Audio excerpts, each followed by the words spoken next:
इस देश का बहुसंख्यक समाज उनकी फिल्मों का बहिष्कार कर देगा। அதில்லாம நம்ம மாநாட்டுல ஒலிக்கிற இந்த குரல் இந்த ஒற்றை தமிழ் மகனோட குரல் மட்டுமல்ல। एक तरफ उत्तर प्रदेश के कद्दावर मुख्यमंत्री योगी आदित्यनाथ, दूसरी तरफ दक्षिण भारतीय सिनेमा के सुपरस्टार और अब तमिलनाडु के नए मुख्यमंत्री थलपति विजय, और इन सब के बीच बॉलीवुड के खिलाड़ी अक्षय कुमार की नई film welcome to the jungle. Internet पर हर जगह बस यही चर्चा हो रही है कि आखिर इन तीनों के बीच क्या पक रहा है। क्या सच में कोई बहुत बड़ा विवाद हो गया है? एक कॉमेडी फिल्म और देश के दो सबसे बड़े मुख्यमंत्रियों का आपस में क्या कनेक्शन हो सकता है? क्या किसी सीन को लेकर कोई बवाल हुआ है या फिर इसके पीछे कोई गहरी राजनीतिक कहानी छिपी है? हर कोई यही सवाल पूछ रहा है कि आखिर इस फिल्म की रिलीज के साथ ही ऐसा क्या हुआ कि अचानक से इतना बड़ा तूफान खड़ा हो गया। आज हम इस रहस्य से पर्दा उठाएंगे और आपको बताएंगे कि इस पूरी खबर के पीछे का असली सच क्या है। इस पूरे मामले को अच्छे से समझने के लिए हमें कहानी के दोनों हिस्सों को बिल्कुल अलग अलग समझना होगा। इसी तरह की और रहस्यमयी जानकारी प्राप्त करने के लिए हमारे चैनल ट्रू हिस्ट्री को आज ही सब्सक्राइब करें और बेल आइकॉन को प्रेस करें। सबसे पहले बात करते हैं बॉलीवुड की। अक्षय कुमार की multi starrer comedy film welcome to the jungle, जिसे हम वेलकम 3 भी कह रहे हैं, 26 जून 2026 को सिनेमा घरों में रिलीज हो चुकी है। इस फिल्म को लेकर शुरू से ही बहुत सारी चर्चाएं चल रही थीं। फिल्म में 30 से ज्यादा बड़े सितारे काम कर रहे हैं। अक्षय कुमार के अलावा इस फिल्म में सुनील शेट्टी, परेश रावल, अरशद वारसी, दिशा पाटनी, रवीना टंडन, जैकलीन फर्नांडिस, राजपाल यादव और जॉनी लीवर जैसे कई दिग्गज कलाकार अपनी बेहतरीन कॉमेडी का तड़का लगा रहे हैं। कहाँ थे तुम 20 साल से? अपने घर। जहां परेश रावल और जॉनी लीवर अपनी क्लासिक कॉमिक टाइमिंग से दर्शकों को लोटपोट कर रहे हैं, वहीं अरशद वारसी, श्रेयस तलपड़े और सुनील शेट्टी के अतरंगी किरदारों ने इस जंगल के पागलपन कॉमेडी को और भी ज्यादा बढ़ा दिया है। इतनी बड़ी और शानदार स्टार कास्ट होने के बावजूद रिलीज से पहले ही यह फिल्म कई अफवाहों से घिर गई थी।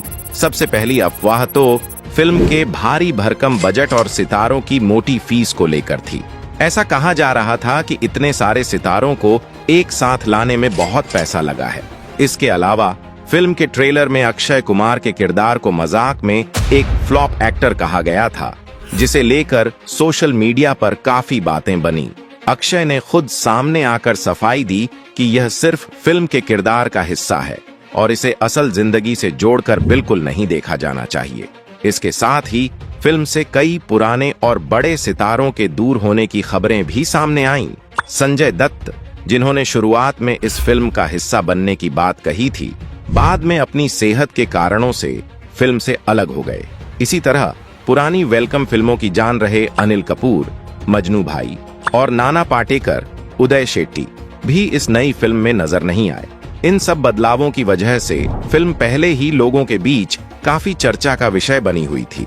यानी बॉलीवुड के गलियारों में वेलकम टू द जंगल की अपनी एक अलग ही हलचल चल रही थी, जिसका राजनीति या किसी मुख्यमंत्री से दूर दूर तक कोई लेना देना नहीं था। अब आते हैं कहानी के दूसरे और सबसे अहम हिस्से पर, जहां से यह पूरा विवाद जुड़ता हुआ नजर आता है।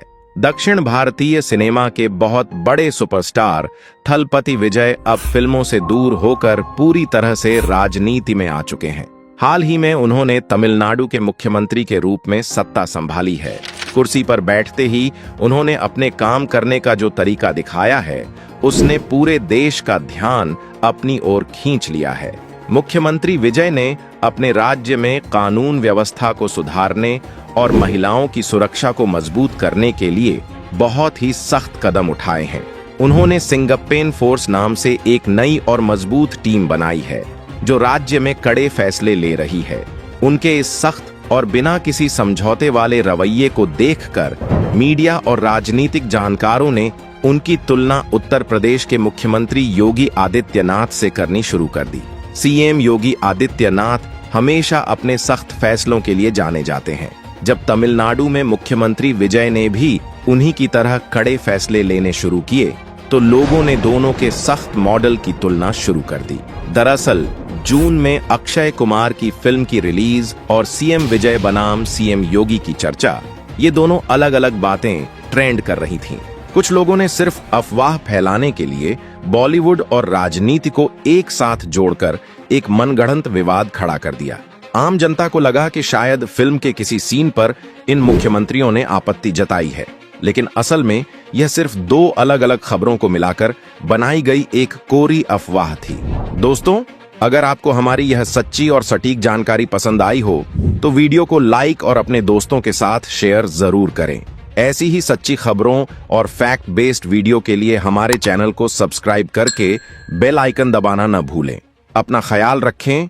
जय हिंद।